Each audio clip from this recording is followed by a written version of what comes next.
Disclaimer. This presentation was delivered in an international conference on partition on 3rd November 2022 by the author and content creator of this video Pooja Jaggi. The material presented in the video is a part of her unpublished research paper. The author and content creator holds sole copyright over it. यह प्रस्तुति 3 नवंबर 2022 को इस video की लेखिका और सामग्री निर्माता पूजा जग्गी द्वारा विभाजन पर अंतर्राष्ट्रीय सम्मेलन में दी गई थी। वीडियो में प्रस्तुत सामग्री एक अप्रकाशित शोध पत्र का एक भाग है। लेखक और सामग्री निर्माता इस पर एकमात्र कॉपीराइट रखते हैं। विभाजन 1947 एक पोती की अभिव्यक्ति। अंग्रेजी माध्यम और तकनीकी सुविधाओं का प्रयोग करने की मुझ में अच्छी खासी क्षमता है, परंतु इस शोध पत्र को आज आपसे साझा करने में मैंने अपनी मातृभाषा हिंदी को चुना है, क्योंकि ये विषय भूमि से जुड़ा हुआ है और मेरे मन की पृष्ठभूमि के नजदीक है। हालांकि मैं एक कॉन्वेंट स्कूल में पढ़ी हूँ, जहाँ पे हिंदी बोलने पे प्रतिबंध था और दंड दिया जाता था। यहाँ तक कि मेरी 7वीं कक्षा की हिंदी अध्यापिका, जिनका मेरे प्रति खास प्रेम था, कहती थी कि पूजा की लिखावट ऐसी है जैसे कि किसी कीड़े मकोड़े को स्याही में डुबाकर कागज पे चला दिया गया हो। ये बात मैं किसी व्यंग या मजाक तहत नहीं सिर्फ कह रही, मैं आपको ये बताना चाहती हूँ कि मैं भी उसी कॉलोनियल सिस्टम का हिस्सा हूँ जिससे आज तक हम आज़ादी नहीं पा सके। हालांकि हमें आज़ाद हुए और विभाजन हुए पूरे 75 साल हो गए हैं, और ये बात गर्व का विषय नहीं है। और हिंदी टाइपिंग की सुविधा के कारण आज करीब 38 साल के बाद ये प्रयास करने का साहस कर रही हूँ। प्रथम प्रयास है, उदारता से सुनिएगा। मेरे शोध पत्र का शीर्षक है, जैसे मैंने पहले बताया, विभाजन 1947 एक पोते की अभिव्यक्ति। शुरू करने से पहले स्पष्ट कर देना चाहती हूँ कि ये शोध पत्र गुणात्मक शोध, जिसको हम अंग्रेजी में क्वालिटेटिव रिसर्च, फिनोमेनोलॉजिकल रिसर्च के नाम से जानते हैं, तहत लिखा गया है। इस प्रकार के शोध में अर्थों और मूल्यों का अंतिम सूत्र मनुष्य का जीवित अनुभव होता है और वह ज्ञान निर्माण का महत्वपूर्ण साधन माना जाता है। दोस्तों, अपना जन्म स्थान, अपने माता पिता और अपने रिश्तेदारों को आप खुद चुनते हैं। खुद चुनते नहीं हैं, बल्कि वो एक सहयोग की बात होती है। जीवन में हमें केवल एक ही व्यक्ति चुनने का वरदान है, वो तो आप लोग समझ ही गए होंगे। और अगर आप वह चुनाव ठीक से नहीं करते तो यकीन मानिएगा, चुनते ही चूना लग जाता है। ये चूना वाली लाइन मेरी नहीं है, किसी सेशन में सुनी थी तो आपसे साझी कर दी। ये तो हुई व्यंग या मजाक की बात, और किसी गंभीर और दर्दनाक अनुभवों से उजागर करने वाले विभाजन की बात करने में कुछ थोड़ा सा हंसी से शुरू कर ले तो कोई हर्ज नहीं है। अब मुद्दे पे वापस आती हूँ। मेरा जन्म पंजाब के सीमावर्ती जिला अमृतसर में एक हिंदू पंजाबी परिवार में हुआ। ये मेरा खुद का चुनाव नहीं था।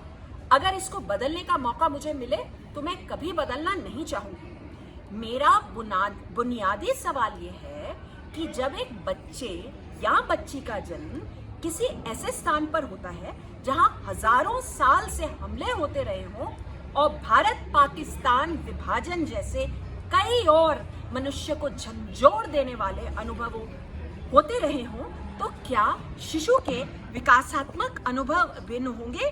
क्या उसके व्यक्तित्व पर प्रभाव पड़ेगा या नहीं पड़ेगा? दोस्तों, यकीनन पड़ेगा। ये दावा मैं हवा में नहीं कर रही हूँ, क्योंकि मनोवैज्ञानिक शोध में इसके ठोस प्रमाण हैं, जिससे कि एक सिद्धांत है जिसको कनाडा के मनोचिकित्सक डॉक्टर एम राकोफ 1967 में इंटरजेनरेशनल ट्रॉमा के नाम से उल्लेखित करते हैं। उन्होंने जब जर्मनी के यहूदी होलोकॉस्ट सर्वाइवर्स के वंशजों में ये प्रवृत्तियां देखी। इंटरजेनरेशनल ट्रॉमा का हिंदी में सीधा अनुवाद तो मुझे नहीं मिला, पर सरल भाषा में अगर मैं इसकी व्याख्या करूं तो कुछ इस प्रकार होगी: पीढ़ी दर पीढ़ी चलने वाला आघात। इसका मेरे संदर्भ में क्या तात्पर्य है? क्योंकि मेरे दादा दादी, नाना नानी पाकिस्तान के विभिन्न इलाकों में सदियों से जी रहे थे और उन्हें अचानक इतिहास के सबसे बड़े प्रवास में उखाड़ कर फेंक दिया गया, इसका प्रभाव पीढ़ी दर पीढ़ी महसूस किया जाएगा। जब पिछले वर्ष मैं इस सिद्धांत के शोध में जूझी थी तो मुझे अपने निजी जीवन में इसके कई प्रमाण मिले। समय सीमा को ध्यान में रखते हुए संक्षिप्त में बताती हूँ। संयुक्त परिवार में पालन पोषण में आपके माता पिता की तुलना में दादा दादी की भूमिका अधिक रहती है और मेरे साथ भी ऐसा ही हुआ। विभाजन से लेके 1965 और 1971 के भारत पाकिस्तान युद्ध की दर्दनाक और डरावनी कहानियों के साथ मैं बड़ी हुई। किशोरावस्था में 10-11 साल की रही होंगी। आतंकवाद का एक लंबा युग मैंने एज फर्स्ट रिस्पॉन्डर झेला है। ऑपरेशन ब्लू स्टार, 1984 के दंगे, सब ने मेरी संवेदनशील मानसिकता पर गहरा प्रभाव छोड़ा। इसका एक प्रमाण है कि मैं अवसाद के एक बहुत लंबे दौर से गुजरी, जिससे मैंने कुछ ही वर्ष पहले आराम पाया है, पर उसके अंश आज तक मेरे व्यक्तित्व में झलकते हैं। ये दावा नहीं करती कि इंटरजेनरेशन ट्रॉमा और मेरे अपने अनुभव जो आतंक और पीड़ा से भरे थे केवल यही जिम्मेवार है, पर इतना जरूर कह सकती हूँ कि एक महत्वपूर्ण कारण जरूर होगा।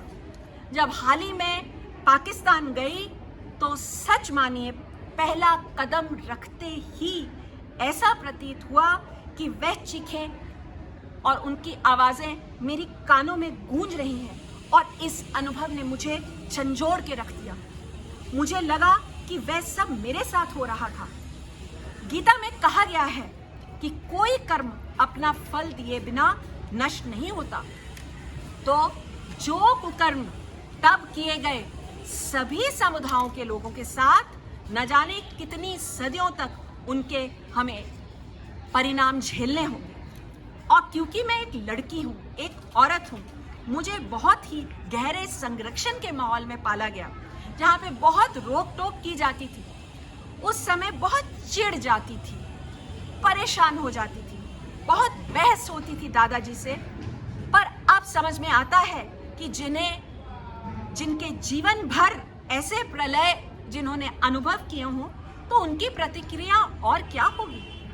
इतिहास की ऐसी किसी भी घटना का औरतों और बच्चों पर सबसे अधिक प्रभाव पड़ता है, वह सबसे अधिक पीड़ित होते हैं, और मानो आने वाली पीढ़ियों तक उनकी गूंज माँ के डीएनए द्वारा संचालित होती रहती है। समापन करने से पहले ये जरूर कहूंगी कि इन मुद्दों पर गहरे शोध की आवश्यकता है, और ऐसी पॉपुलेशन जिन्होंने विभाजन को खुद देखा हो, वो दिन प्रतिदिन घटते जा रहे हैं, और इसीलिए इस शोध की बहुत जल्द से जल्द आवश्यकता है। एक और बात, संपूर्ण अंधेरा नहीं है। मेरे जैसे व्यक्ति बहुत प्रभावित तरीके से बाउंस बैक भी करते हैं, जिसको मनोवैज्ञानिक अंग्रेजी में रेजिलियंस का नाम देते हैं। मैं अपने निजी तथा कार्यकारी जीवन में सफल हूँ, और ये शोध पत्र लिखने और पढ़ने का साहस कर रही हूँ। इससे बड़ा प्रमाण क्या होगा। और अंत में ये कविता जो मैंने अभी हाल ही में लिखी है, उसका बहुत सुंदर उदाहरण है। जरा प्रेम और ध्यान से सुनिएगा। ईश्वर है तू अगर, ईश्वर है तू अगर, तो मैं भी तेरी भक्त हूँ। कितनी भी कठिन हो डगर, तेरी कृपा से सशक्त हूँ। परीक्षा भारी से भारी, परीक्षा भारी से भारी, परिस्थितियां विपरीत, जान दे के है जीने की तैयारी, हार के भी खुद को लूंगी जीत। घाव मिले अपनों से, घाव मिले अपनों से, उन्हें सैकड़ों नमन। जगा दिया व्यर्थ सपनों से, करवाया भक्ति मार्ग पर भ्रमण। आज बने मोक्ष का साधन, आज बने मोक्ष का साधन। वो घोर आलोचना और घृणा तड़पाते थे जो तन और मन, सब साथ निरर्थक तेरे नाम के बिना। खुद में संपूर्ण महसूस करती हूँ। बाहरी तूफानों से घबराता नहीं मन, आत्मा संपूर्ण हो, चाहे छलनी हो तन और मन, चाहे छलनी हो तन और मन। बहुत धन्यवाद।